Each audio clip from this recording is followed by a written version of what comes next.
नमस्कार मंडळी, स्वागत आहे तुमचं आमच्या चॅनलमध्ये। आवाज महामुंबईचा, शोध बातमीचा, कौल मनाचा। चला तर मग आमचे चॅनल लाईक करा, शेअर करा आणि सबस्क्राइब करा। धन्यवाद। वट पौर्णिमा निमित्त फणस उरण बाजारात दाखल, कापा फणसाला मागणी वाढली।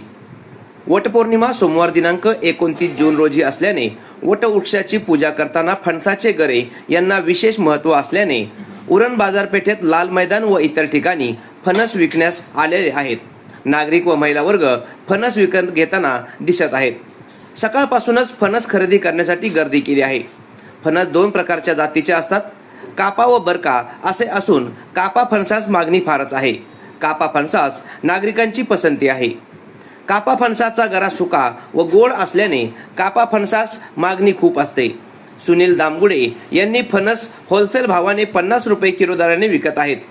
त्यांच्यासोबत त्यांचा मुलगा ओमकार दामगुडे मदत करीत आहेत।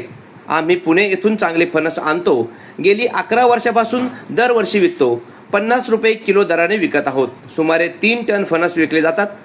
कापा फणसास मागणी फार आहे असे फणस विक्रेते सुनील दामगुडे यांनी सांगितले। पालवी हॉस्पिटल येथे फणसाचे गरे 70 रुपये पाव किलो या दराने आम्ही विकतो असे अनंत मोरे यांनी सांगितले। आवाज महामुंबईचा चॅनलसाठी दिनेश पवार, उरण।